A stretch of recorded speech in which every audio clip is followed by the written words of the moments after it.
I guess to tell the story of what happened for that deal, I was probably 3 months post LOI, 3 weeks from completing. And we just got to a point where, I can buy the business for the same price. Welcome to Season 2 of the Founder Funded podcast, a podcast for searchers by search experts where we explore the route to business ownership without having that $1 million idea. I'm your host, Carl Lundberg, CEO at Gerald Edelman and founder of the ETA Awards. Now let's get into it. Yeah. I don't recommend it. I don't recommend it for that harmony. You kind of have to start projecting yourself as if you're going to be the MD of that company. My mini claim to fame, I guess, yeah. And why a lot of searchers give me a call these days. I could see eyes rolling again. My God, here it goes. Today on the podcast, we've got Olivier Stapylton-Smith, self-funded searcher turned CEO of Serv-Ice Refrigeration. Olivier, great to have you on the pod. It'd be really good just to start to get a bit of background about you and how you've ended up kind of getting your way into entrepreneurship through acquisition. Yeah, well, thanks for having me. Very excited to be here. So I initially started in M&A. So did that for about 4 years at a boutique in London called Andra Partners. Mainly advising on the sort of mid-cap space. Went on to do an MBA at INSEAD in 2014. So it took me quite a while to get back into the search space after that. But in the meantime, I started a business called Motif, which was a e-commerce platform. And the idea is to help entrepreneurs create and sell custom merchandise. So anything like mugs, cushions, T-shirts, anything you can print on, we basically enabled you to sell it online. Did you supply our mugs? You could have called me, and I that's absolutely something that we do. Right. But the idea really was to focus on people selling products rather than sort of buying for yourself or for your team. Got it. And that really enabled us to scale the business really, really quickly. So, typical tech scale up approach. We took VC money, raised about £35 million. Over a few different rounds, grew the business to 140 people, £65 million of turnover. So, really went through that entrepreneurial journey of scaling a business really, really quickly.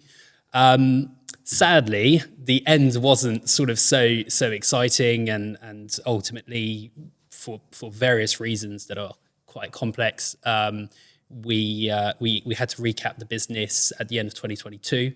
And that was also when I decided, I'm just going to sort of go and do something else. But one of my co-founders is still running that company. Oh, so we're still going. Yeah. And you exited entirely at that time, did you? Yeah, pretty much. I still have a minority share, very small minority share. Got it. So, yeah. Okay, wow. So founder to searcher to CEO, why was it that, after you exited, you decided to, instead of founding something else and going again, you wanted to go and acquire something? What was it about the founding experience perhaps that you didn't like, or was it just that you wanted to try something else?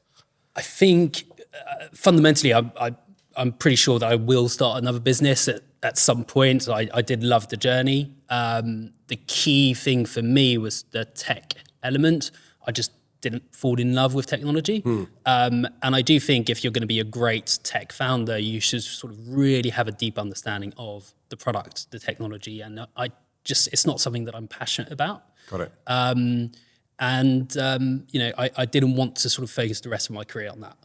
So that's why I sort of picked search. It was sort of a combination of all the things that I knew how to do. It's the M&A process up front, right? You need to know how a deal is done. And I think a lot of searchers know how to do that.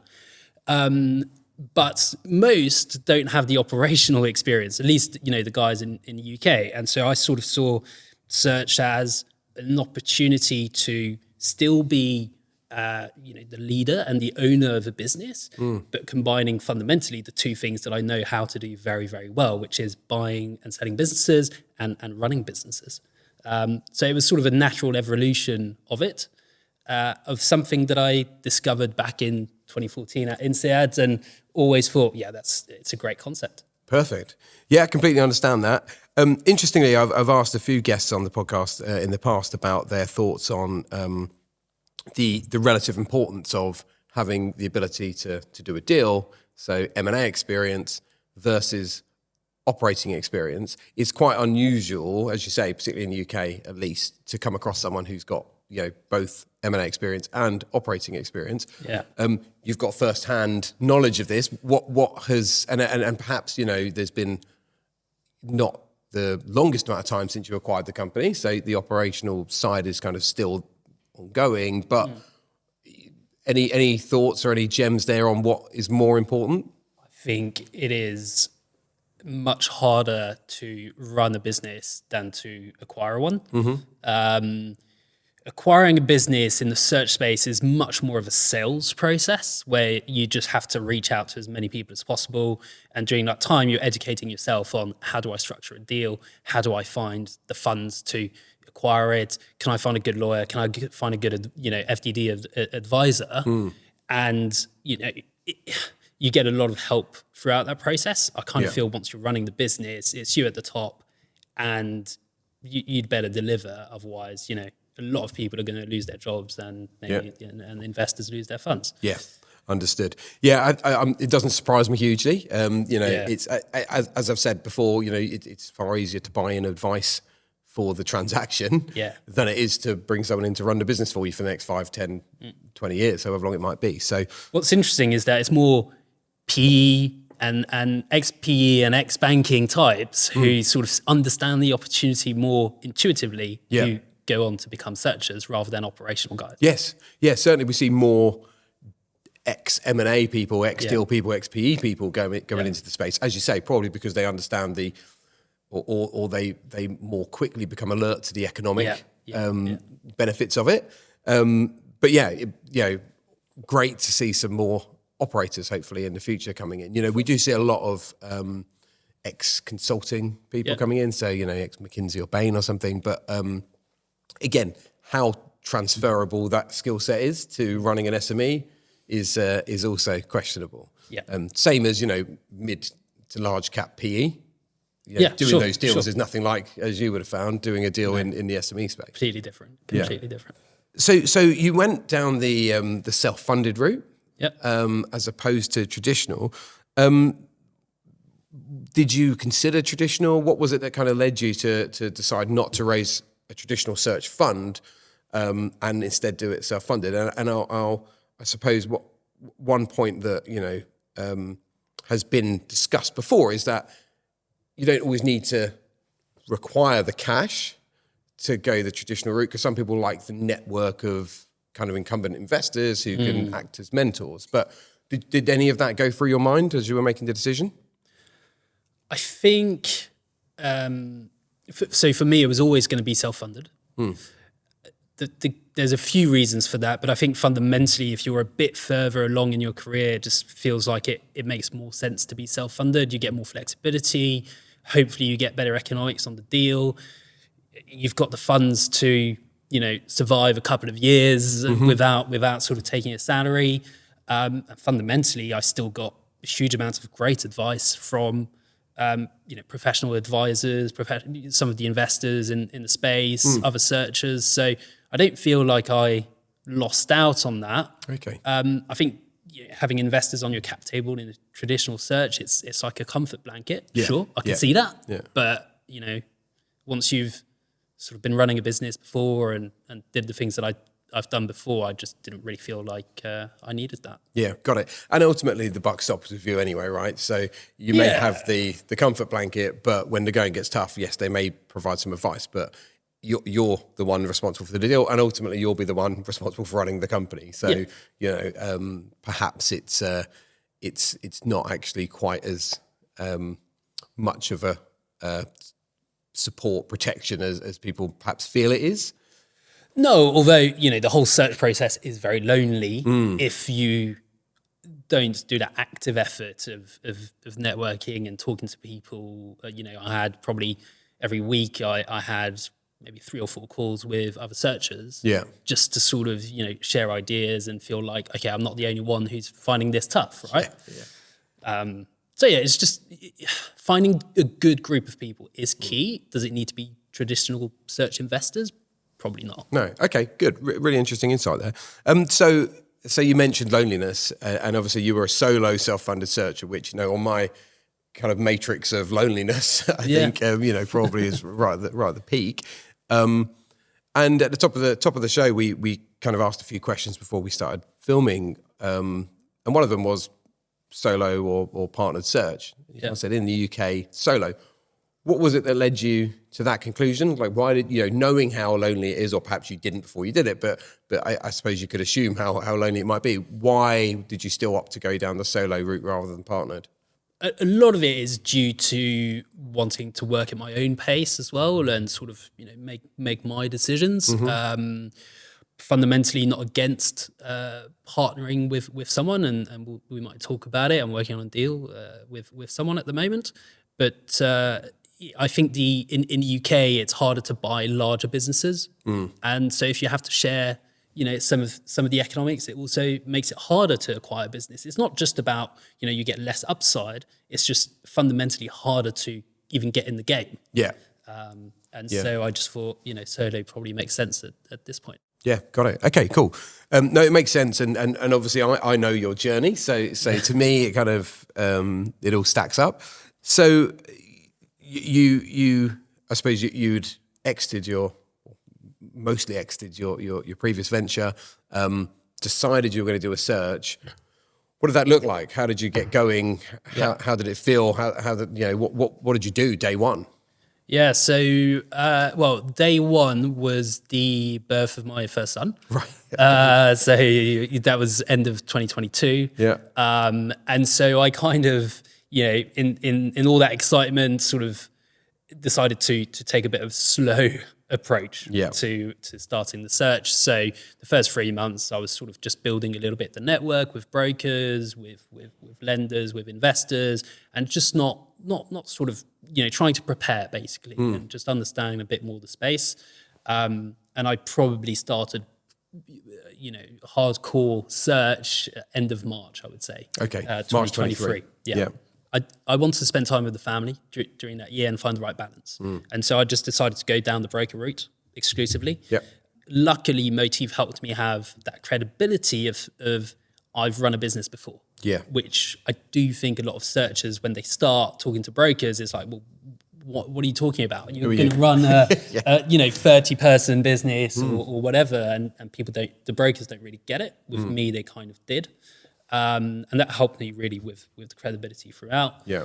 Got access to what I think is a really good deal pipeline, and made probably 12 LOIs during that year, and was able to just get really good traction. So I never went down the proprietary routes except for reaching out to the network, but that was it.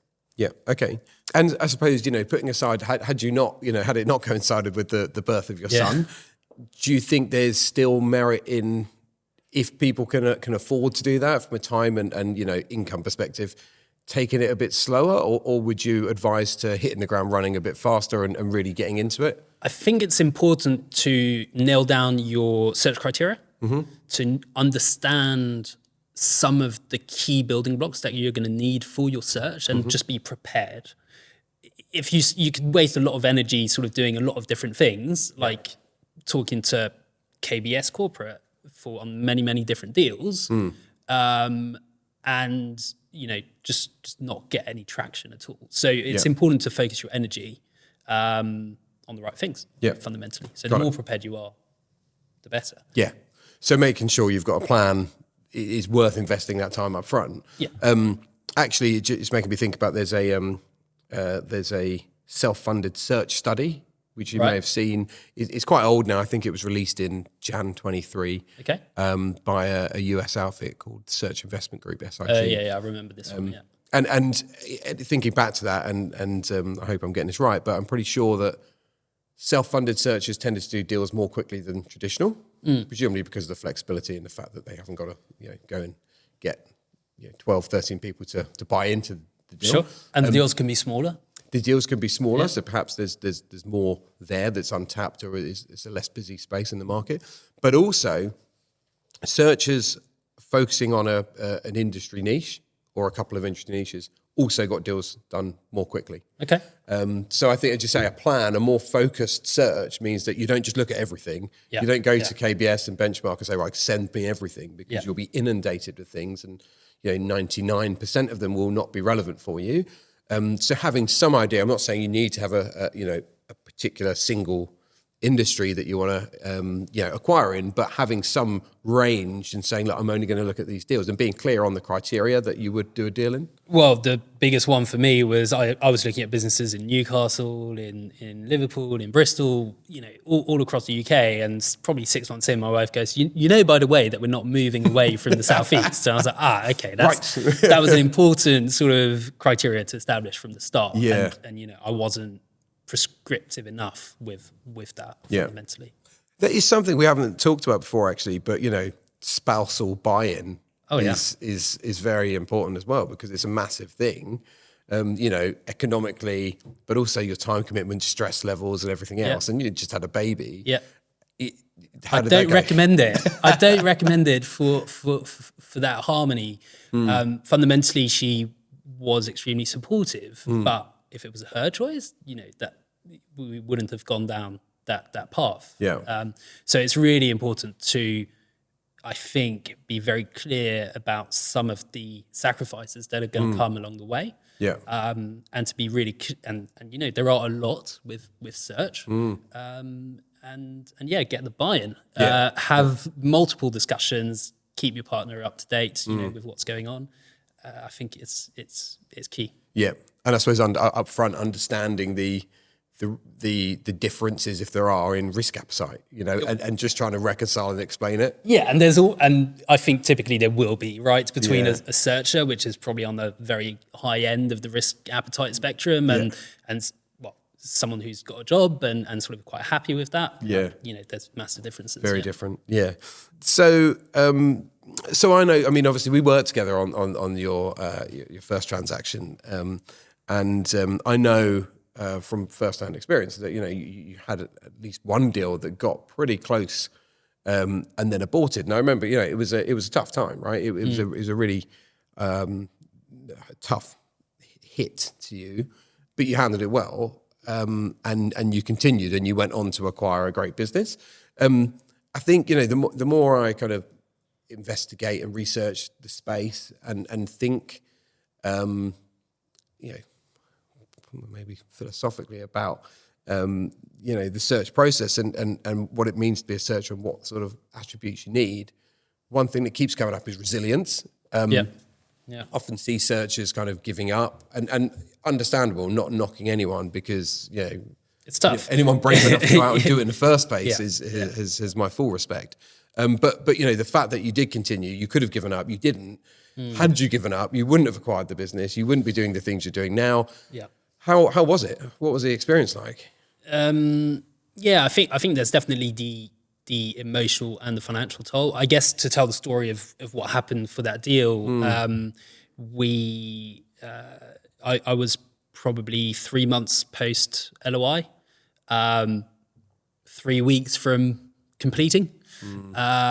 And effectively the business was in the audiovisual space, and they had relatively large projects that would account for 5% of revenue at a time, let's say. And during the sales process, none of these larger projects sort of came through. Yeah. And so the trading just went down and down and down. The trading updates I was getting were very, very sparse. And so over time, it took me a long time to actually get the numbers to realize that the trading had effectively collapsed during the time of the deal. Yeah. So much so that the EBITDA was now half, and we just got to a point where, I couldn't buy the business for the same price. I did try a Hail Mary, which was, hey, I'm not going to buy your business, but if you give me 51% today, I'm going to help you and get it back on track. Yeah. And hey, we're going to become partners, which is sort of some of the deal structure was that the vendor would stay for a substantial amount of time. Right. And keep some equity. So it wasn't, that crazy, and I did try it. He said yes. And, a couple of weeks later, he said, "Oh, actually, I'm just going to wait until we get the trading back up." So, you try really hard on these deals. I think Yeah, emotionally, obviously it's really draining. You kind of, I was looking at houses close to the business. You kind of have to start projecting yourself as if you're going to be the MD of that company, and when it doesn't happen, that's quite tough. I think at the time I went to Morocco for a couple of weeks with the family, and just sort of went completely offline and just sort of reset. But the appetite was still there to carry on and search. Financially, it's also drains the resources because you start incurring deal fees. But luckily, I was working with Gerald Edelman and sort of with a really good law firm, Fox Williams at the time, and they were quite flexible on deal fees and non-completion fees. So that was really helpful. Yeah, cool. Yeah, look, whatever provider is used, it is really important to, particularly self-funded, to agree terms up front. And I think those who get the space are comfortable with sharing the risk because you're putting everything on the line at this point. Interesting point that and I must admit I don't recall, but he accepted your offer of just give me half your company. Yeah. I suppose what was the, if you don't mind saying, what was the original offer before trading dropped? How much would he have got for 51%? Probably a couple million. Right. Yeah. So, and that to me then, so then, for a couple of million less, he's considering at least bringing you on board. And I think that goes to, you said it's kind of a bit of a sales pitch. Oh yeah. You had sold him the idea that you're going to come in and actually together it will fly. Well, but by that time I had the whole, business plan in place, and you usually don't really sell it with you don't pitch it to your vendor. Yeah. Right. But here I kind of felt like I had to. Yeah. And I ran him through it and he was like, yeah, this is brilliant. Yeah. I want to do that. And I was like, well, okay, but I can't buy your business now. So here's the plan. You give me 51% and we'll go and do that together. Yeah. And then you can sell your stake in 5 years' time for much more than what I've offered. But, maybe he's trying to do it now on his own. Hopefully, right? I mean, ultimately, he's a great guy, and wish him all the best. And it may come back around, right? So if he does it, trading comes back up, another conversation could take place. Cool. Yeah. Okay, yeah. So I think, as I say, one of the themes that comes up is resilience. I think it's obviously very tough, and it just shows that one, this isn't for everyone. Even those who kind of have the risk appetite and are brave enough to take the leap can get knocked back and don't keep going. So you need to be tenacious in the approach to really get a deal done. And I think you've shown that. And I suppose it sounds like you managed to reset. You took a bit of a break, had some time with the family. Is that how you regulated kind of the emotional impact, or was there were there more kind of day-to-day things that you managed to do to keep going and stay positive? No, I think that was it. I mean, listen, it was not at all the toughest professional setback, that I'd had by any means. So I just cracked on. Basically, I came back from Morocco and just started again, and I ended up closing on my business 5 months later. So it was relatively quick. And in the meantime, probably had a couple of deals that I was working on that went pretty far as well. So, by that time, you've already got momentum. It gets easier basically over the course of your search. Yeah. You get more and more deals. You have more and more facility to put in offers because you're that much more confident. Yeah. You know what a deal looks like, and you can just churn them out. Having got close, actually that what you're putting forward isn't a ridiculous proposition. Right? Exactly. Yeah. Okay, so and that brings us on then to the deal that came after this. So a really interesting one. Do you want to tell us about that? Yeah, sure. So I got introduced by a broker, which was that's always how I did it. Just days before Christmas 2023, signed an LOI on the 22nd of January. and I closed the deal on the 28th of March, 2024. So it was pretty quick time frame. The business is called Serv-Ice Refrigeration. It's basically hitting every single criteria that I had, which was B2B services in the southeast of the UK, low customer concentration, as much recurring revenue as possible. And this business has about 40%. And so great business, except for one thing, size, which is a lot smaller than what I was looking at. So it's doing about 225 at that point of EBITDA. So smaller than that sort of traditional search criteria. Yeah. Loved the sort of owners, shared a lot of values. And I realized at that point that all the deals that I went forward with, I always had a great connection with the owner. And I think that's probably not talked about enough. I think it's super key. Actually, higher criteria than size of EBITDA, industry, all these things. I think that should nearly be number one. If you don't have that good relationship, that good feeling, most likely the deal is not going to go through, or you've bought a bad business. So I decided to go ahead and we closed 28th of March, and I've been running it ever since. Yeah. And some of how many owners were there pre-deal? So there was 4 owners. 4. 2 husband and wife sort of teams, effectively. Okay. And one wanted to leave and retire, one wanted to stay. So I guess the uniqueness of the deal is that I bought it with £0 upfront of equity capital. So it's kind of like my mini claim to fame, I guess, and why a lot of searchers give me a call these days. But effectively, I bought 70% of the business, so majority stake, bought out one of the couples fully, and they left pretty much day one. And the others are still in place, and they're working with me as partners in the business. The structure is that, so EBITDA was 225. The enterprise value was 700. And so that's roughly 3.1 times, I think, of EBITDA. And I paid £300,000 day one. And I raised a loan, basically a cash flow loan to do that.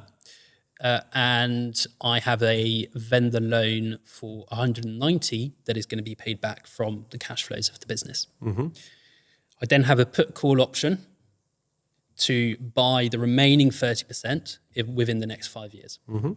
And so I'm working with my 2 current business partners. We've got the same time horizon, 5 years, at which point I'll buy them out, from the business, and they can retire. And is that at a predetermined multiple? Same multiple as what I bought into. Wonderful. Okay. Yeah. So hopefully with a bit of growth, that will be a really attractive. Well, I think 3 times is a good multiple on EBITDA, and hopefully if it becomes a 500, 700k EBITDA business, buying it 3 times is pretty good. Yeah, absolutely. And so were they 50-50 each couple? Yeah. So you've part cashed out the remaining couple and entirely the other one? Correct. Yeah. And what's really funny is, we had our 2025 planning and 2024 review recently, and they said, well, we've never worked as hard as since we've sold our business. So, that's been an interesting experience for them, but so far, they're really happy with the process. Yeah. Well, that's great. I mean, it just shows that there's total alignment between you all to look for this kind of 5-year horizon, grow the business as much as you can between now and then ultimately exit, or whatever it is you decide at that point. You buy them out and they exit, or whatever it might be. But that's So it's a really interesting deal. No external equity. None of your own equity actually, just a loan. And they're in the business, and day to day they're kind of managing things. Yeah. So one of the things that we did pretty quickly was I basically changed the roles of every single person in the business. So applying the EOS sort of system of running a business, you have to have the right people in the right seats. And that's 2 months in, I said, okay, how you're running the business at the moment doesn't work. Everyone needs to have a different role, and a very precise role, and a clear sense of what I'm in charge of and a clear sense of purpose. Yep. We did that, and that meant every person completely changed sort of positions. Yep. And so I've got an operations director, a sales director. I'm sort of finance and admin, and MD. So I have two roles effectively in business. You're the integrator. I am the integrator and visionary. So I've got three roles: finance, integrator, visionary. I've got sales, and I've got operations. Yeah. But the clarity that this has brought has meant that the business is working, better than ever. Yeah. And these guys are kicking themselves for the complexity they had before. They're like, why on earth did we have everyone doing everything? And now it's just so much simpler. And so for the first time in 20 years, this business has a salesperson who goes out actively and gets customers. Yeah. And so we've picked up loads of customers. It's funny, huh? Yeah, it's funny how it works. So, it's been really great. And I'm just sort of in the process of finalizing outsourcing all of the bookkeeping, accounting, which I've done for sort of 7 months. And it's a painful. Oh, you've done it yourself, and I think. very labor intensive sort of process. So now it's going to be completely outsourced. And so I've got sort of 2 seats left and a great team in place who's running the business, and we're doing really well. Yeah, perfect. So, and is ultimately your plan to just retain the visionary piece? Would you hand over the integrator piece so that you don't need to? Maybe, but the business is a bit too small to have so many people involved. I think if we manage to grow and it justifies it, then yes. But basically at the moment, I can run the business with two days a week efforts. So it's very manageable. But it's also the luxury of being the sole shareholder. If I had investors, it would be a very different proposition. I'd feel obliged to grow the business as quickly as possible. Yes, so spend every waking hour kind of working on it, and exactly. And actually, it wouldn't work for the team because there's only so much I can impose as change. I think they've had more change in the last year than they've ever had. Yeah, there's only so much you can impose for such a small business. Yeah. So it's about finding the right balance. So this year we're targeting sort of 25% growth in 2025, which is a lot. But if I spent all of my time, put more capital in to spend on marketing, for example, we could do more. Yeah. But you might get to 27 or maybe a lot more. But fundamentally, the team would be like, okay, no, I can't. This is not what we signed up for. That's not a 9 to 5 anymore. We don't really want that. So you've got to work with the team, I think. Yeah. Okay. So we're now 9 months in since your acquisition. And you've talked a bit about how it's going in terms of the management changes and things like that. Trading, you said you've got a sales function, which means that you're getting more sales. But generally, is revenue and EBITDA growing in line with the plan?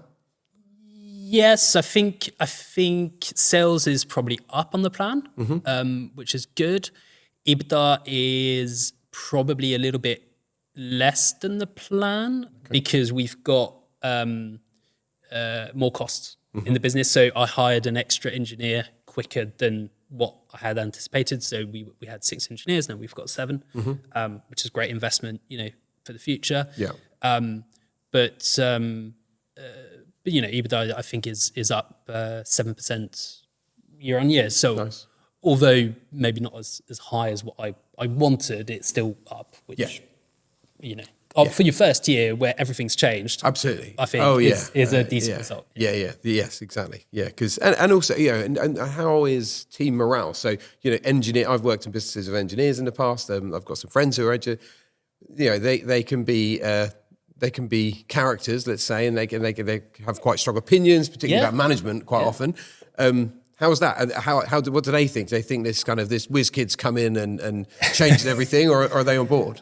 Yeah, I spent a lot of time on the tools with them, which was great, and just learning a little bit more about how to actually fix a fridge. I mean, I definitely can't fix a fridge still, but spending time with them was the key on understanding what their day-to-day is. Yeah. I mean, interestingly, we did lose, out of the 6 engineers, 3 of them left within 4 months. Okay. It kind of all happened at the same time. One was planned, one because he was the owner. Okay. One moved away to sort of the northern part of the UK, and one of them had beef with the previous owners and just, wanted to leave basically for a few months. The biggest red flag that I had on my DD was hiring engineers is really, really hard.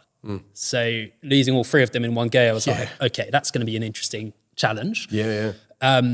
It turns out it's hard to hire good, tradespeople basically for your team, but if you put in the effort, you can do it. So now we've actually hired one more, so we've got 7. So you've replaced them and added another. Yeah, exactly. And I think the team is better than it was before. So there's definitely some challenges with engineers, but I think they're happy overall with the changes. We've digitized everything, so everything was on paper before. Right. We've digitized everything now, and they love it because they don't have to sort of write out a time sheet everything. And they had to write it like 3 times, and it was so much effort. So I'm trying to make their lives easier. One of the things I'm playing with now is a 4-day work week, and basically having them do their hours within 4 days rather than 5. And would you stagger the days then, because you obviously need cover? Yeah. So you would stagger the days, but ultimately, that means you get an extra day to do whatever you want. Yeah. And you only work, an hour or 2 extra each day, and you get a whole day off. So hopefully we can implement that this year as well. Cool. Really exciting. Okay. And so things are going well there, which is great. It's different, of course, acquiring a mature business, particularly one we've talked about engineers, but with the owners, who I assume were the founders, incumbent and staying, rolling over, still being equity holders, and still being involved in the business, as compared to founding a startup that you can kind of shape as your own from day one. And I appreciate you've made changes to this business, since acquisition, but what are the differences? How does it feel to acquire something that you haven't built from scratch and that you inherit culture and situations versus founding something? I think, running Serv-Ice compared to Motif is I don't know, 10 times easier. Okay. Just because the sheer scale of the ambition at Motif of growing 200% year on year is a huge amount of pressure. And also the business was much larger. And some of the stuff we were doing at the time was, it's just insane what you have to deal with on a consistent basis. Yeah. Every month there was something new. Like I remember in the early days, we went from 10 emails of customer support a day to 300. And suddenly I was working till 4 a.m. answering, emails on Gmail because that was our setup, right? to do customer service.